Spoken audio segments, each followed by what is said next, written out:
Mukama nga mulungi Yesu nga mulungi Je m'appelle Jean-Marie. Please stay tuned on our YouTube channel, Dema Gospel Promotions, every Saturday, 8 p.m. Beira Kototako. A very good evening. This is Penny Persis, and I welcome you back to the Dema Gospel Church Show as usual every Saturday at 8 p.m. Musibem time when about to go there about sharing. I cannot thank you enough for the way you people are subscribing and the way you're making numbers go bigger and bigger. And then tonight, still to go to today, and he is a gospel artist. He is a man of his own nature. So an African man, you're gonna change the kitchen and temusobola Jesus Uganda temusobola kurawo okumulaba onakralilo. And before we go into the show, I want to tell you that tell a friend about this show, because you really do not want to miss this. We inspire, we motivate and promote all gospel artists, because we're here to see that the gospel fraternity gets to the top. We are the children of God, and so we don't have to be at the bottom but at the top. Let us welcome the artist of the day, and we go into the chat. Yeah, everybody have to tell you, say number, so you make me dance. Nera. What about this boy, the mask right here? Guess what? Keep it at the gospel chat on the Dema Promotions pages every Saturday, 8 p.m. Straight up. Keep it here, man. You're welcome at the Dema Gospel Church Show.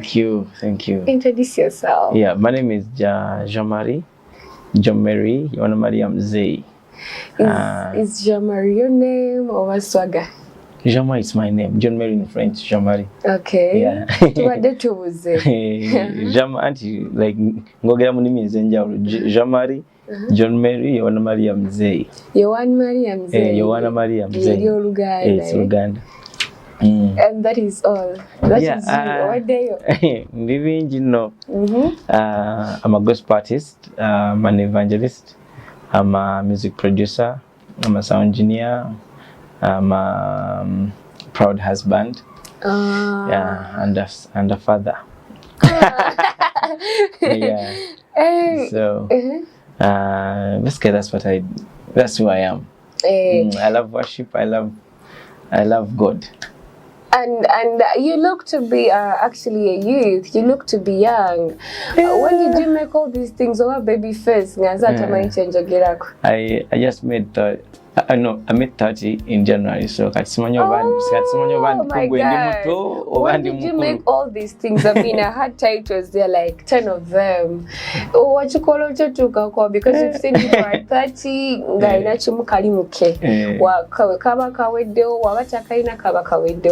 at least when we chigana, I mean, you're a businessman in brief. Yeah, I think it's been good. Oh, why you started from an early age? When actually, I started recording my very first song in 2007. I was in my senior 4. So you discovered yourself. It's so 2007, that's when I recorded my first song. Then 2008 is when I started production. Wow. Like doing music production, producing songs and ads.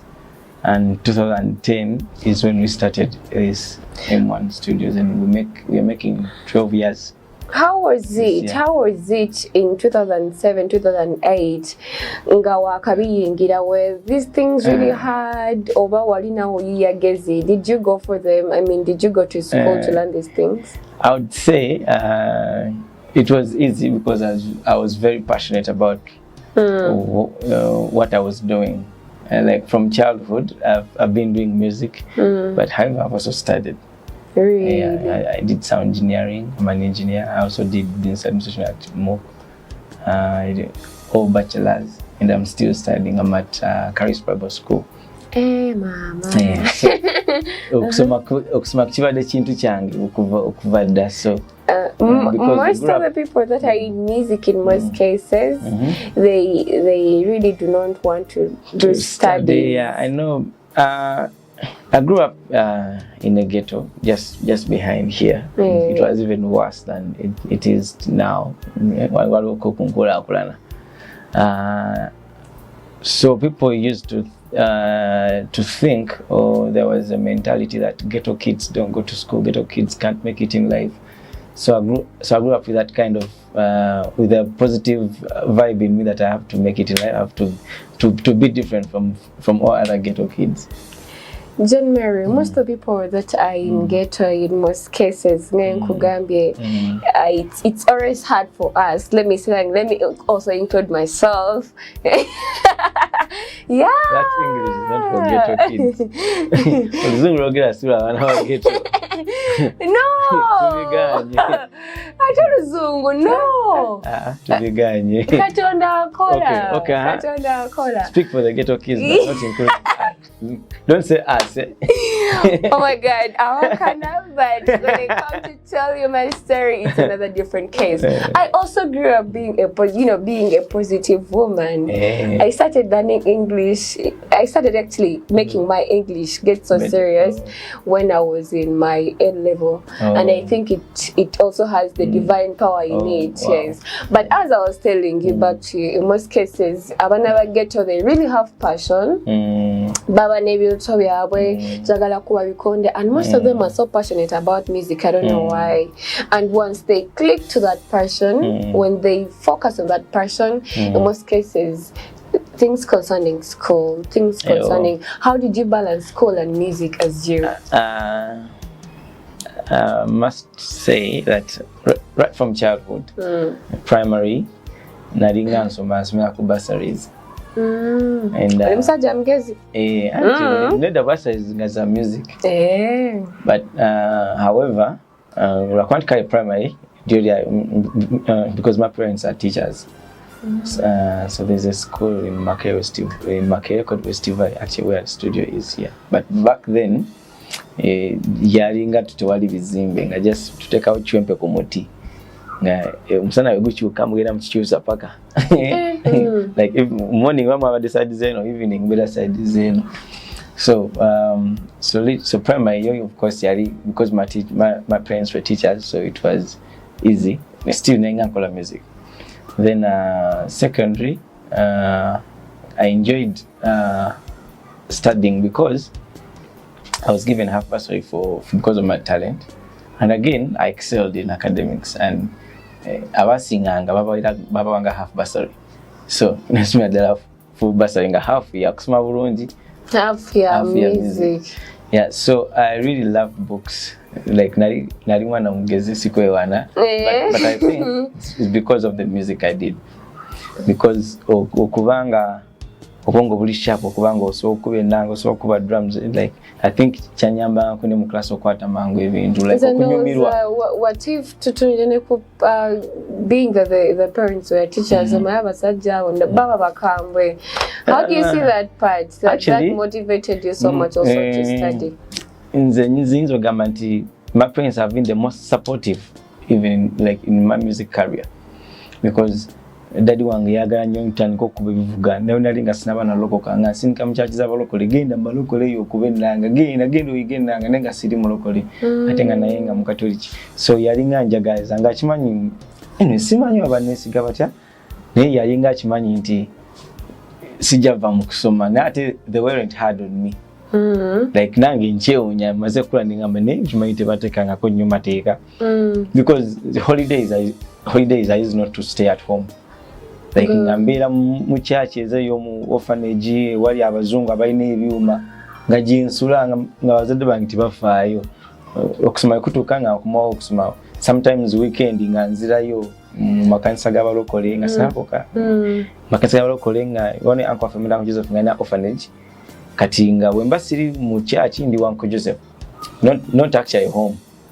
You didn't have time for home. Yeah, I actually remember one day in my secondary, twana inga mu Kisoro, daddy yaja nanchima ku somero soko jyangu Joseph yayisa abazungu bayise guitar soko bereyo ko wiki ndama imagine nanzija kusomero such a father so kekomoke wakanjige ku guitar zibalese so they were very much supportive and personally even when it comes to all these other degrees that I've got and as I told you in 2008 that's when I started production. In 2010 is when I started studio because I had joined campus and my parents had given me a room to stay while I'm doing campus so in full studio.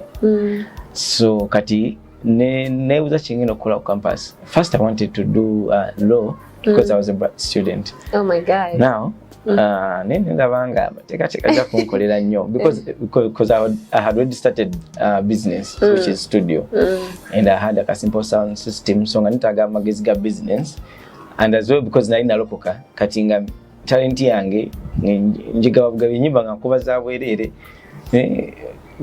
so I needed the business mind yes such that I can manage all my businesses. Yeah. And I went to MOOC. I did a bachelor's in business administration, majoring in entrepreneurship, which I do. Wow. Yeah.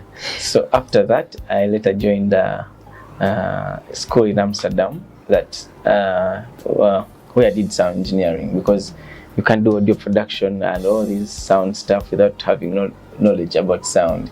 Yeah, I get you right. After then, nemba kola certificate when nakola never diploma paka katira nje. Ero utakola utakunganya tuzo bano ngabia no gena kujawe sibo pembeze. No. Personally, I love knowledge. Njagala nnyo okumanya. Discover new things. Yes. Like saga kubanga nkola ekintu nga sina ka idea. For example, one of the reasons why I joined Bible school, not because I want to become a pastor, but I wanted to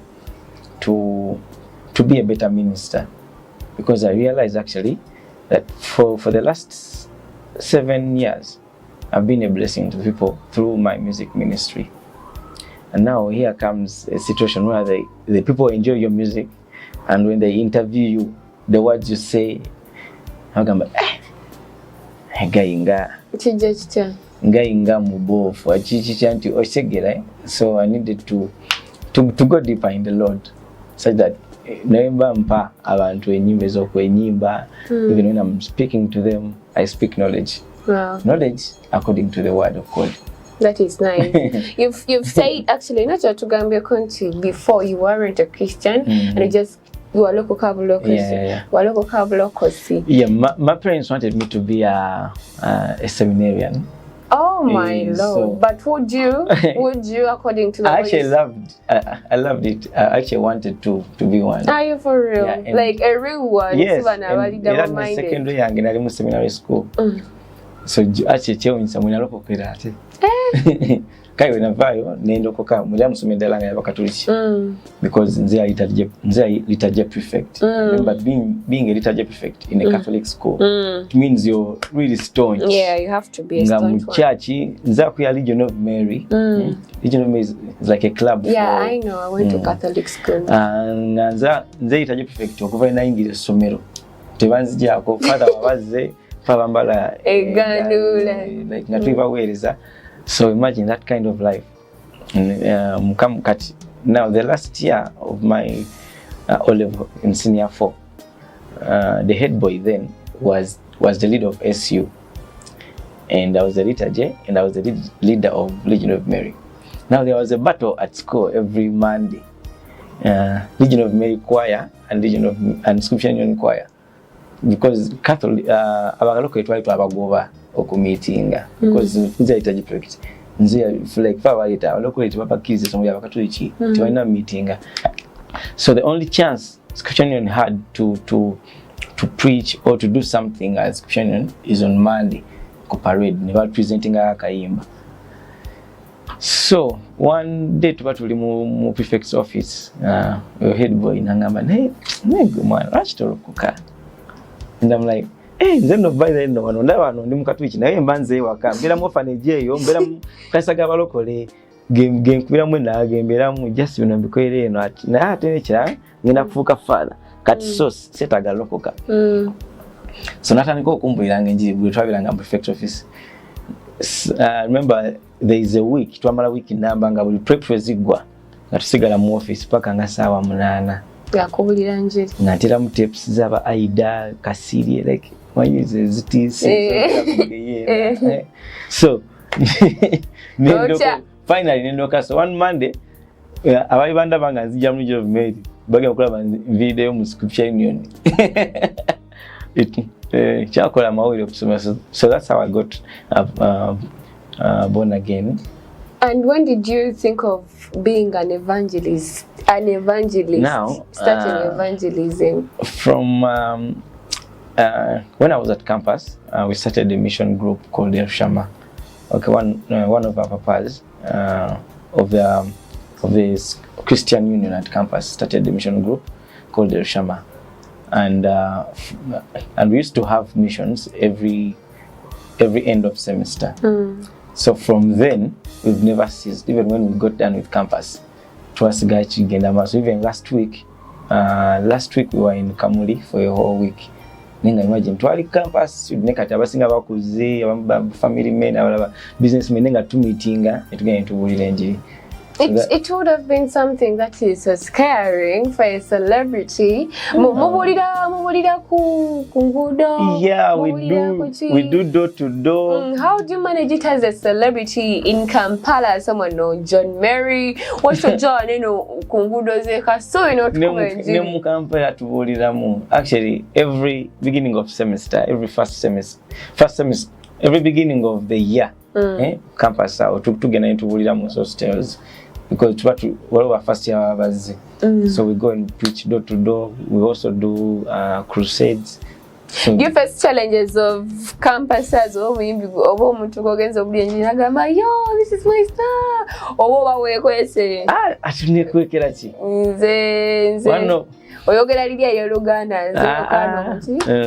One of the things that I'm very proud of is me. Like I don't change. I'm always me. We have sound system, which is always had for weddings and events. Era bwemba kineta exhaust rooms ndala ngusitula nenga neso kola setup bulungi nnyo nimba nenga nekyuse engoye uvedde gemulabanga streams ndawo nenyingiza abagole. Sega chentegeza. Yeah, like that's me. There's city came young I take at you cerebral and actually I think it's another advantage. Because my sound system wouldn't have got gigs if I wasn't a musician. Because most of the gigs that I've got, I'm so kuyimba. Kati unaitwa kwa gukimba kumukolo gwa fe kitwalira ki ngamusinika ka quotation kusente voice neboziti ngwetera ko sound ne DJ ne nyange ne nyimba ne band. Kusente voice ti ndeta just sound na ne nyimba te kuli band. Kusente voice ti nzija ne nyimba. Oba kusente voice ti kwa wi sound okuyimba ne tukuleka. So that's how I've got gigs for sound. So like I never change. That's me. Everyone watching us tonight on the Dema Gospel Church actually know me and the John Mary. Eranga byatugamba byewunyisa accordingly to the way we expected him to be.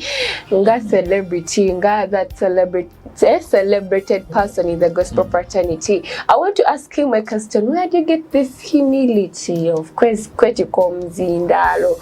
Otherwise, onakodamo gwechikonkwiranga kasofe nonga Mitufumbika kasa kubanga kubuza nesika kasa. Where do you get this humility and this boldness? Because cheka bavubuka in most cases apoe one hit weche mu. Natandika okutambula nga tachatambula alinya talinya. Where do you get this boldness as you? I think first of all is first knowing who you are. Me lifting speakers on an introduction where I'm also going to be the singer of the day. I do that in the morning. Actually, it has blessed very many people. Like people seeing you.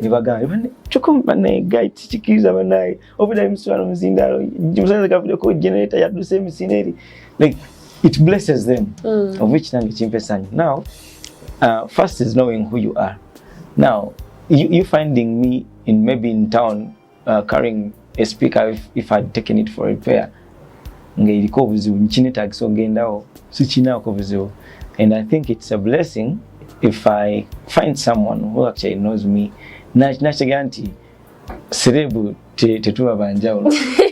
Mwenye omuntu ayinza n'okusanga ng'onaaba akozesa ng'onaaba nalowooza nti mutemunaaba nakunaaba oba nakusanga okola ekintu ekya bulijjo balowooza but I think ekisooka kumanya kikyoli because that can't change who I am.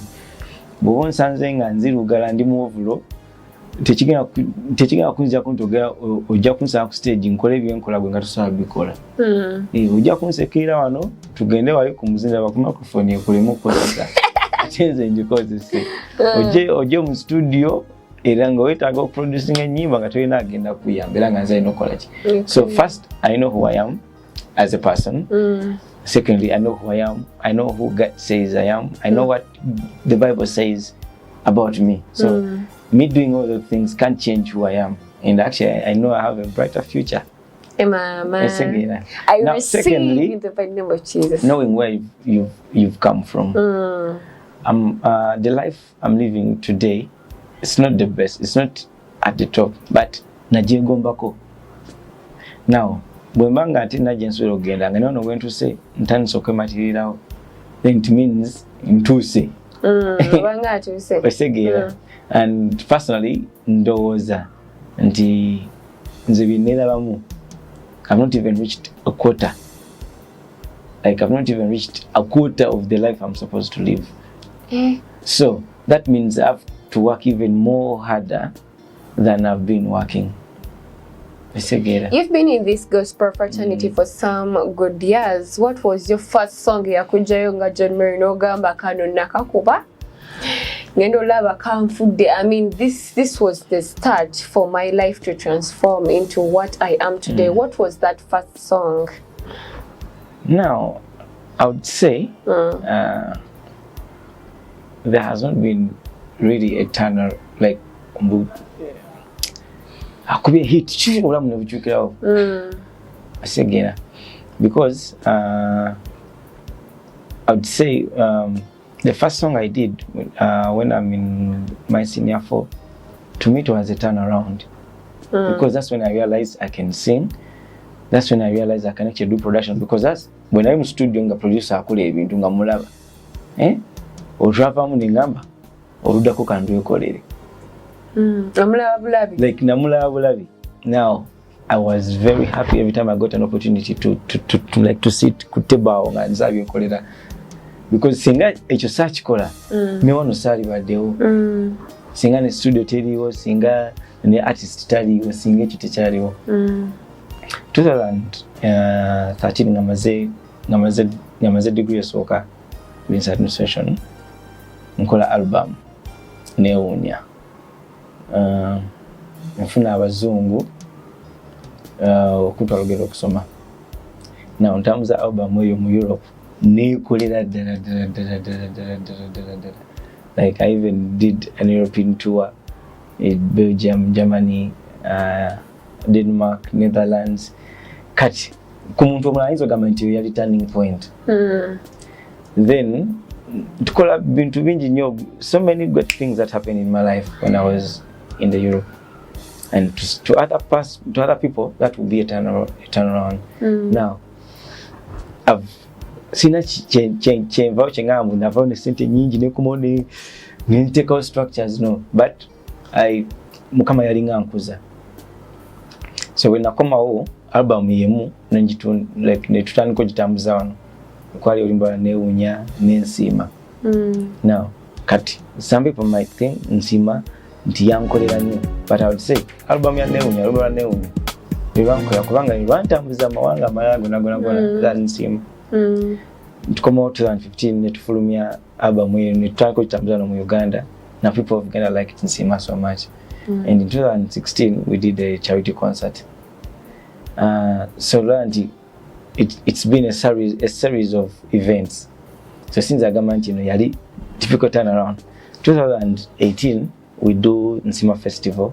Etufulumya olubala Mukama Mulungi. Kwali yali album ya Hizaibo. Now Mukama Mulungi ate luguddewo enzigi nnyingi nnyo n'okusinga nsiima nti opportunities ezisinga zenfunye ne kyogere ntya ministry engagements zenfunye zisinga because of Mukama mulungi.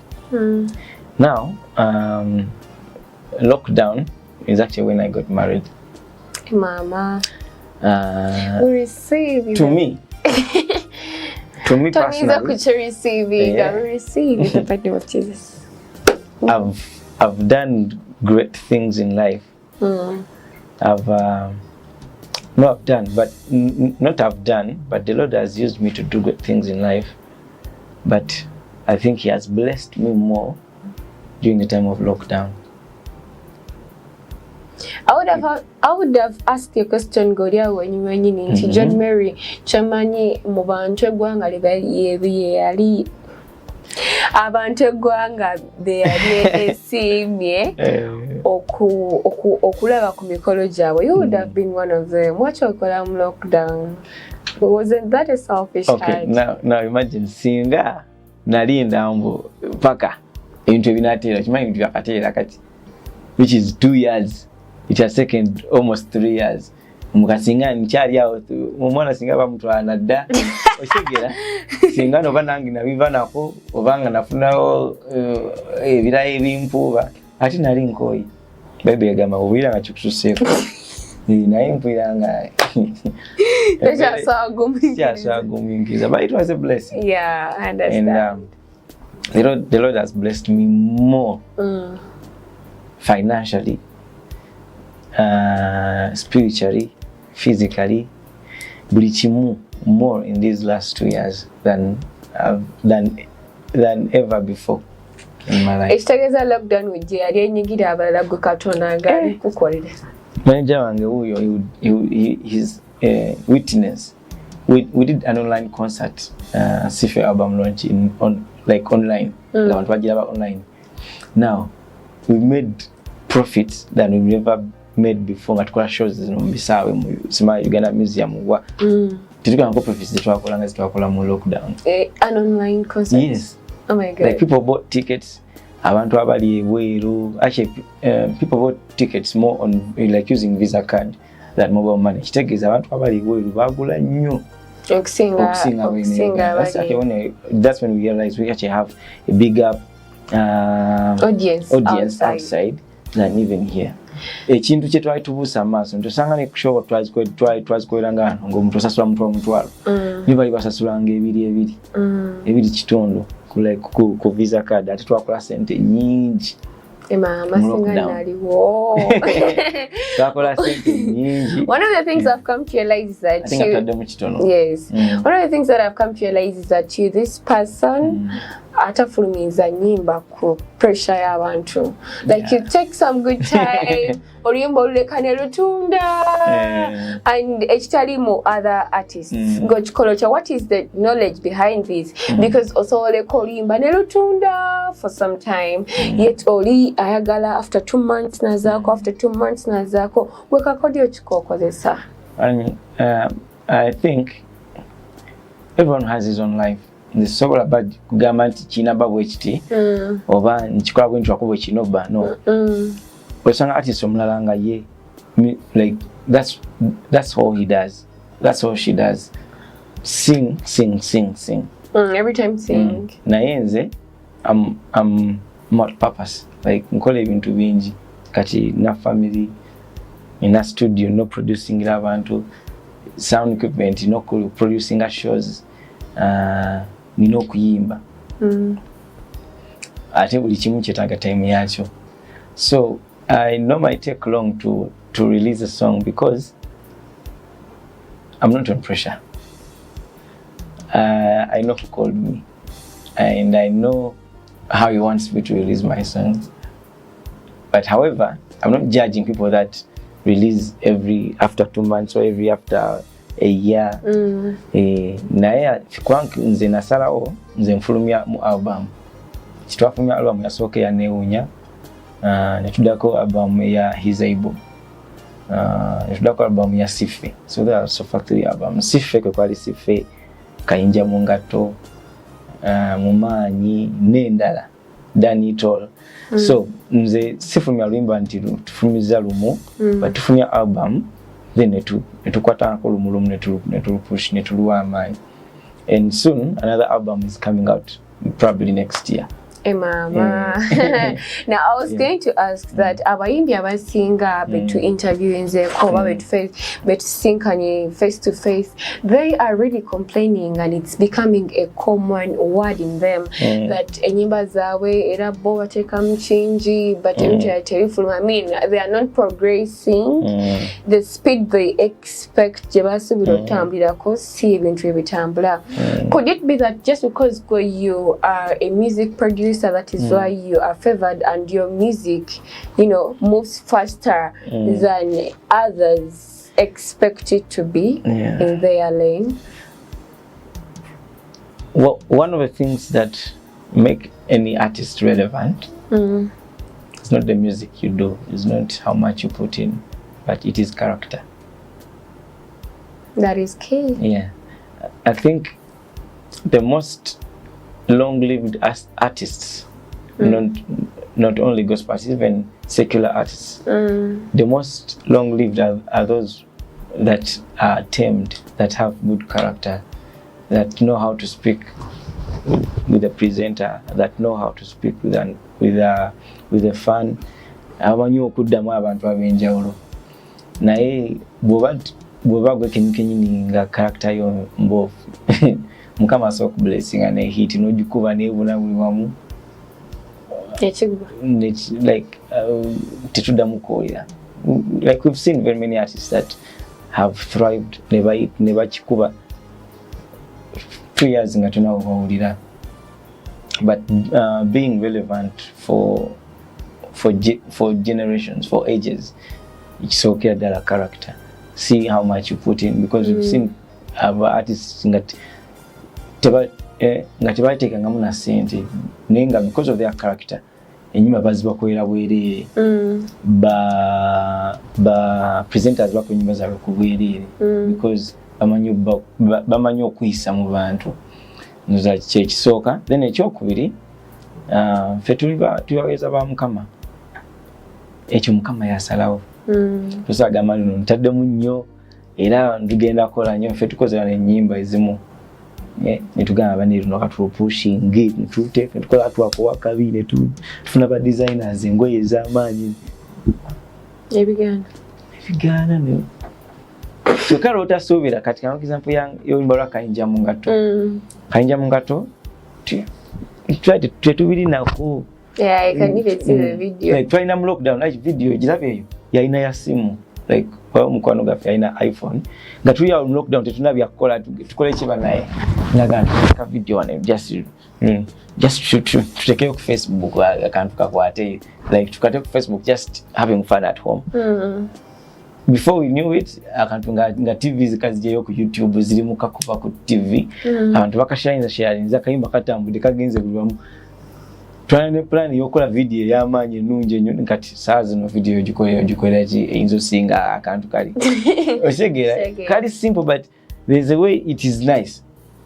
So tetwakisuubira nekigenderaawo ate olumba lwetateekamu nnyo sente olumba lwa album title tuteekamu bintu bingi nnyo nebikola ki. Yeah, so Mukama oluusi yamanyi plan, yalina plan esinga kuzaffe. John Mary, at this time, how many songs do you have as you? I'm not sure. But you can like count. Zembala, the albums that have released, which are 3 albums, and every album has like 12. The first album had 12 songs. The second one had 13 songs. The last one we released in 2020, Sife, had 15 songs. Now that's minus the collaborations we've been doing. Actually, even last week, but one there's a collaboration we released with Derek Rich. Nenda nyingi collaborations sizibaira mu album. Tozibala.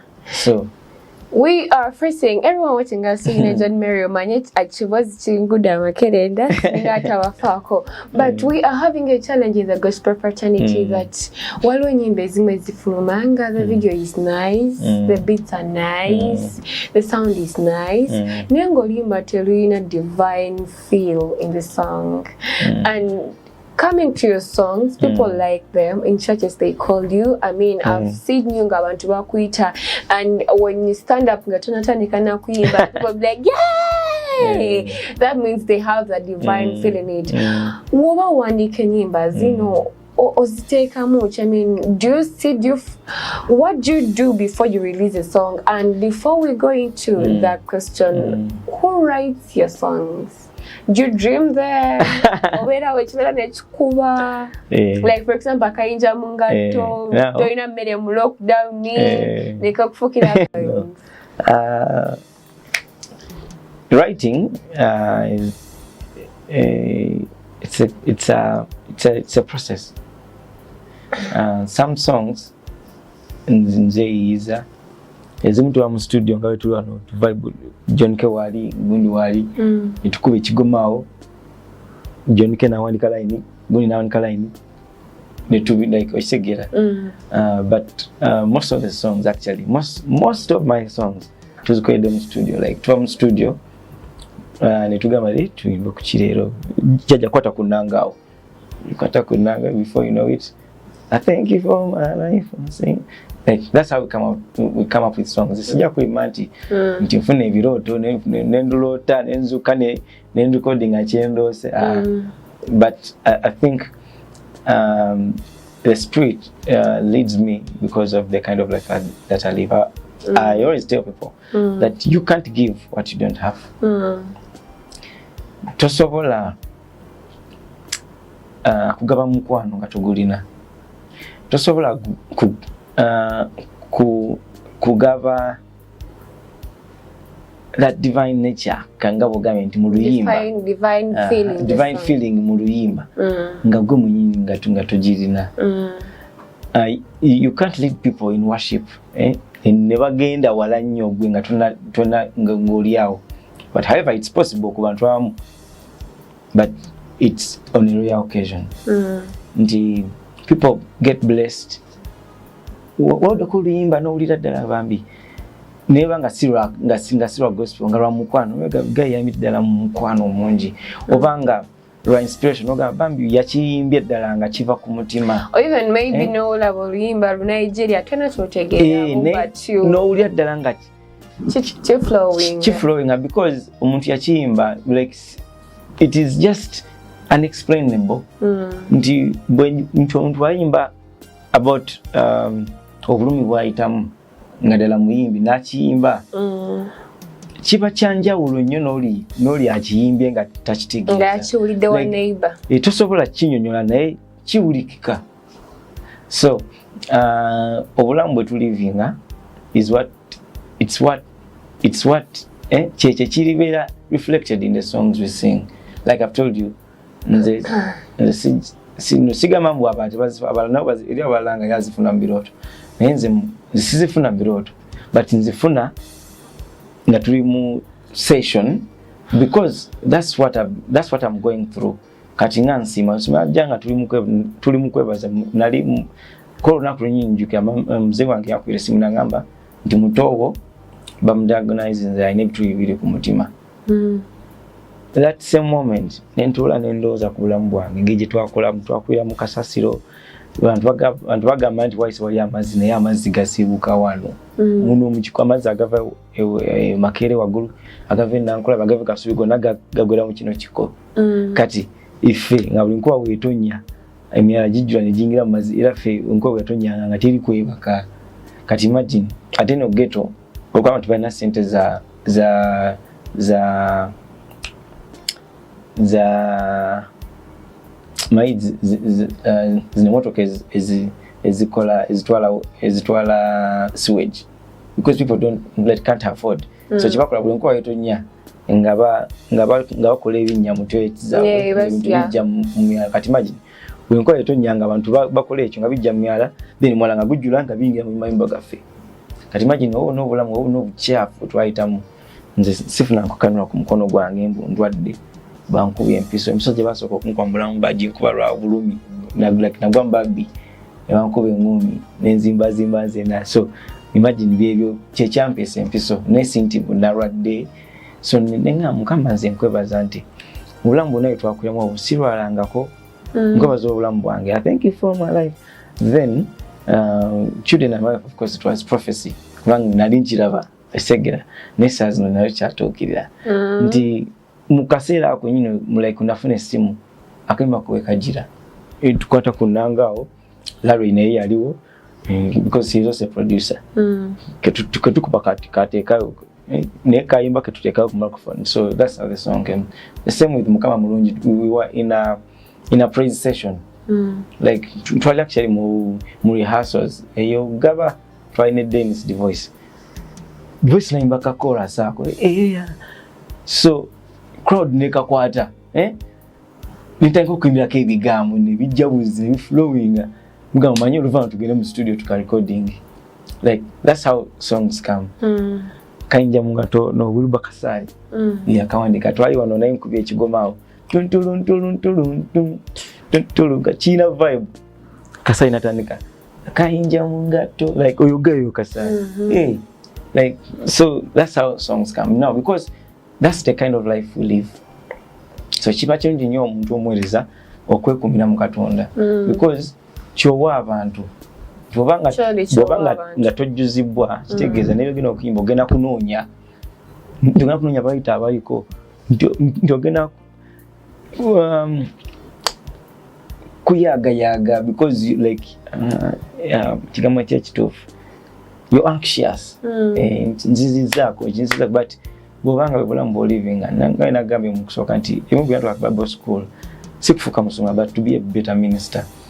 Nti bwengena nesoma olunyiriro mpira nga lunkoleddeko nnyo nenzia no mu studio nga lucha runninga mu mind yange ekivamu oluyimba nga luvaamu because I'm besides being a minister I'm a lover of music so it's easy for me to make melodies. It is easy for me to play melodies and sing to them because I'm passionate about music, so that's how my songs come. Wow. Yeah. It is really a great story for this guy. Ebisere bisinga tuwala bano walinga besaze ebikumba. Wale John Berry yambala ebikumba n'onyuma. Tugaba naye omwana ono we munyonyo era munange boba beri bintu byali byajja seyeya ne tutegedde nti yakulira mu mazzi. Moje mwebakiranga yete bakanga. Actually ngane webanga teri mazzi olusi baba babbi. Seranga temwebaka n'okumusana temwebaka nga kiba kizibu okumalako nga temwidde ku ndulu kiro mwasulanga n'emigombo nkutidde. And okay, apart from that, it is really a great story. I have a feeling that you're really going to get something, you're going to pick out something, that things are not just smooth as you think. Lumu nali ngambako mukwano gwange nti muntu w'omulaba nga yenedera kwatuse just n'ekintu aba yakikolerera aba yakikolerera aba struggling. John Mary, you've been a gospel artist and so many things but let us speak about music. Or for Tandika music, John Mary, what are the things that you can tell me that penny passes? Chineno like infunye ebintu bingi mu music because kino if without music kino sani kibadde. What are some of the achievements? Singa music sali somi ekyo kisooka singa music sali badde mugaga. Inza ne manager ge tugenda kujja mango toyokalone. Ekyo nkyogera kubanga kyendi ate Bible gamba nti akamwaka fika tonzi what we speak is what we be. Yeah. And I've spoken that over my life. So ndi musajja mugaga. Ate kati gwasese. Nada. Okay. Ndi musajja mugaga wa music. I've learned to know more about God, and I've learned to love God more because of music. Because I've seen Him work in my life through music. Omukyala gwina namukwana mukiduula. Kiriwa ekya Praise Exchange. Okay. Namujja mu ndongo. Yeah, so literally music is my everything. So, like I can't live without it. Amen. Yeah, like besides being that I minister through music, but music is my life.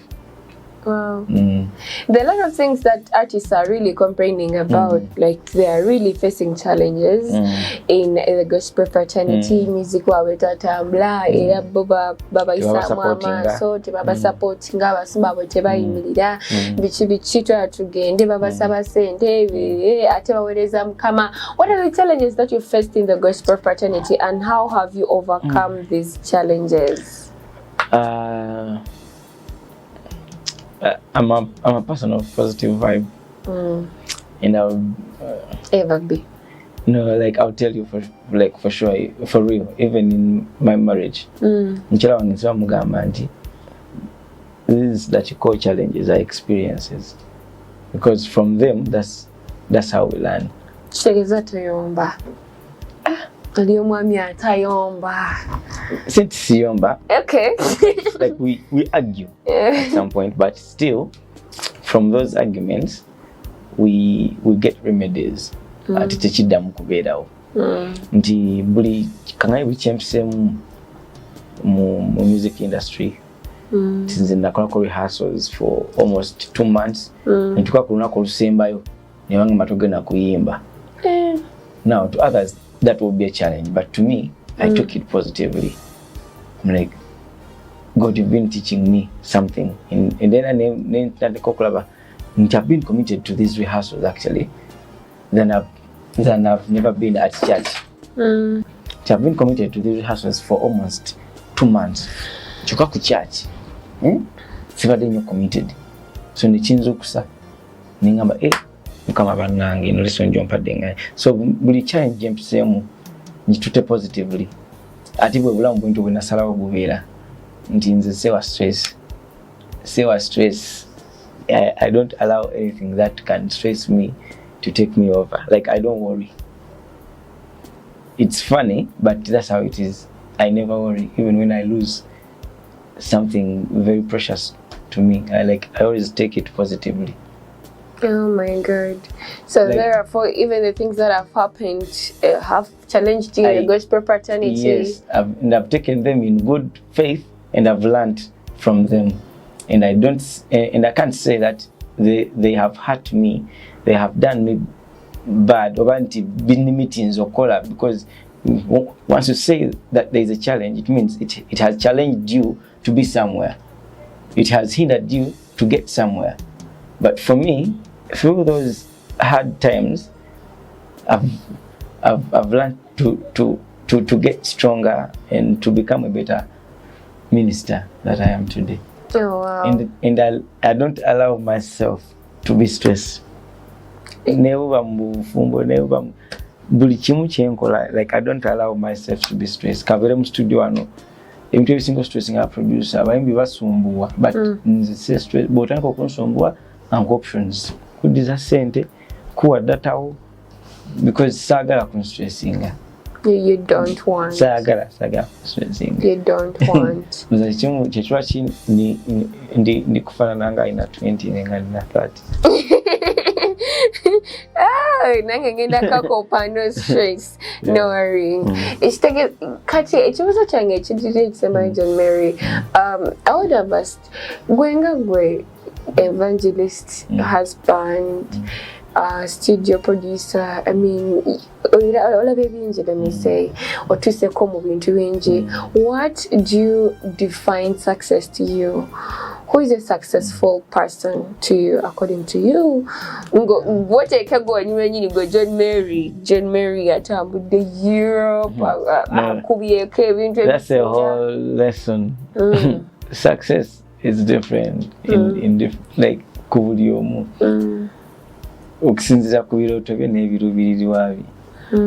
To some, being famous to them might be successful.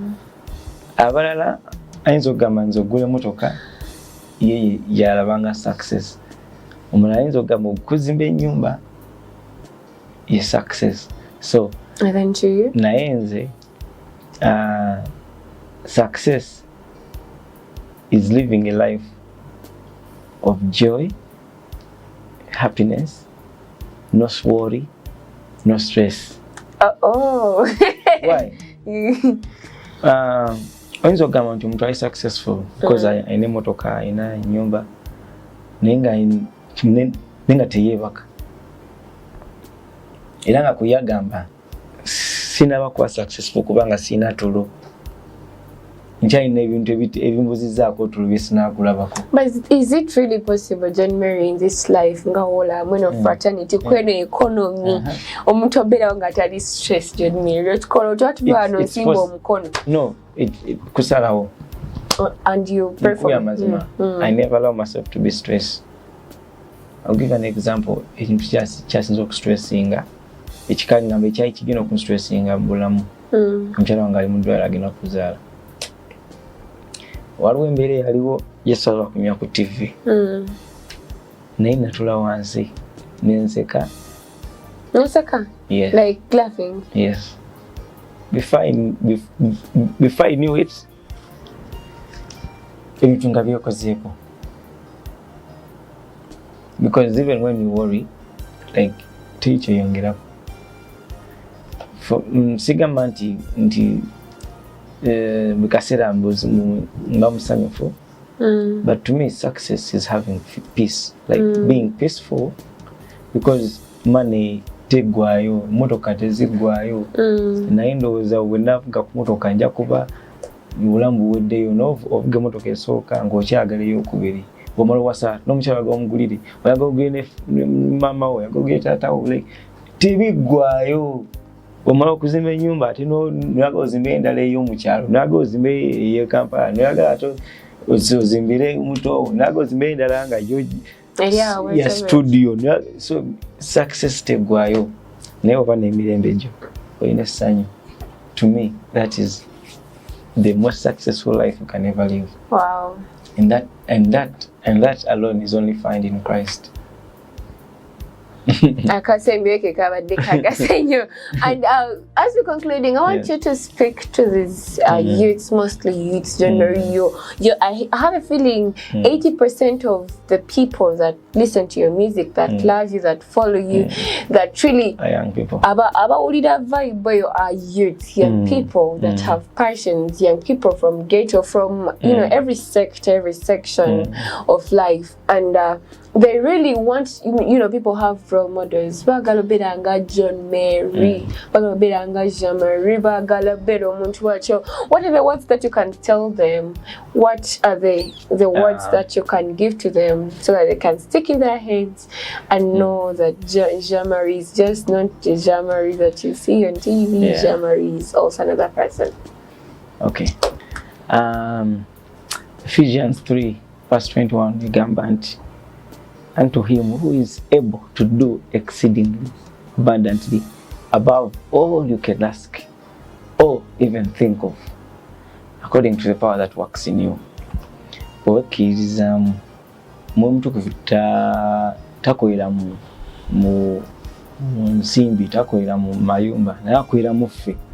Nti ffe abakola ebintu ebyo, ffe abazima amayumba ag'akabi, ffe abagula ennyonyi ez'akabi, ffe abagula emmotoka ez'akabi, faba living obulamu bwakabi. So omutukuvu ffe bennyini bakoleramu ebintu byolabanga ebitasoboka mu bulamu. Nze obulamu bwe ndimu olwaleero sinaba tunatuuka wenjagala, naye ne buno bwe ndimu nabulootanga nga ndaba tebusoboka obanga buyinza osoboka mu myaka mingi egy'okukola egy'okuhasolinga, but Mukama abikoze because I've believed in him, I've had my peace in him, and if you do the same, trust me, you'll never regret. Life is easy when you have Christ. Life is easy when you believe the promises of God over your life. Your life is over. Amen. And I have a feeling they really want to know where can they get your music, your social media handles. And you even give fans time, or maybe someone texting you via Instagram. Yeah, we do. Yeah. We have an arrangement for that. There's a day and a special time gitwagiranga ekyo kyakudda mu messages za Instagram za social media zona. But on every social media it's John Mary, JOHN capital M, like no space, ARIE, John Mary. Instagram, Facebook, Twitter, YouTube, it's John Mary Ssengendo. Yeah. That is it. That is it. Yeah. So you can follow us then of buli kimu ekitukwatako n'okusingano byetwogedde ku interview. Yeah, Mama. And I think that is all, John Mary. Thank you so much for your time. Thank you too, Wano, for hosting me. Tustuminako mchala yowaka and mchala banaye webale kuzala chana kirungi. Mukama atwadde ekyana ekirungi munange. Mpulira buli embera mbanja yakudda waka, buli kaseera njagala kudda waka kulaba ekyana. Ekyana kiba kikabirira ekiro. Ate kikaba, kisanyufu nnyo. She's very peaceful, by the way. Nenga omulabamu music. Mukama yamanyi because naye kenyisubira nti mzee wange enda music naye namaliza gwenkoze. Family yafunze nze kali akola music. So ne sonze okumwezinga ngo mwana wa Katonda. Wow. N'omweza wa Katonda simanyi yayinza okubanga ajja muweereza mu mateeka wajja muweereza mu byakubuusa nnyonyi. Kyonna ye proud Mukama kyamutegekedde nze nesunze okine kyalinga kibeere. Mama. Thank you so much. Everyone that has been watching us tonight, that has been John Mary. So oyize bingi going on bukaliyeyo nange kanyini abaddamu interviewing atuize bingi that I always remind you people that ebintu si bya kulusaniya ngabo bosubira ebintu nani okwiza ko smile nonje ate nekyajagala obajukiza kyoluzo lwange luli powered by the Holy Spirit of God. John Mary abadde ali babuzabuza Sura uptown, eh? Yes, Sura uptown nange. And it's that when you believe, John Mary Agambe, when you believe in God, God can make wonders. Etamaita so tu kawaneno. Next mind so better nendo nganjoga luzunga tuweroza rewa nimnera gete eri wansi kataka. Really? Namuona. Kataka, Kakawala, then Kataka. Kati namuona Kataki. Yes, yes.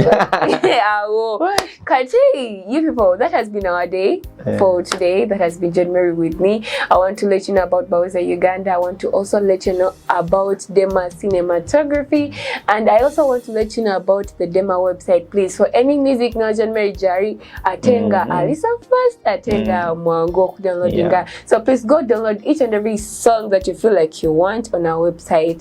Ate njagala bajukiza that on every Saturday tubera n'omwimbi gwe tuba tubaletedde nga ovudde ku by'okuseka oba baby oba biki. Please speak the words. Londamu ebigambo ebigenda okugasa that even when you're doing that talent, that passion that you have, buka tokuba shortcut oja kugwa, you'll crash, but let God process you and make you that fine wine that will bless nations, that will bless us too. We shall be so much proud to see you ngoli omuntu eyegasa ngoli true believer nga John Mary wetumulabe. They always seek God. Seeking very much than anything. Ngavude kubikumba musajja anonya mukama asiba akola buli kimu kyonna. Thank you so much. I've been Penny Precious with John Mary tonight. Bye bye. Nakedde kumachanze ninabe entumbwe netekako kamaski netula kumulyanga onenga after quarantine ogenda kwevuga show linya. Yo, what's up people? This is your boy Titus Kutesa, mukama amanyo kutesa. Hey Eva, I'm here chilling with the baddest Naba Kabi, the Dema Gospel Promotions ne program Eya Kabi, the Gospel Chat Show every Saturday. Saweza biri nesiva wao.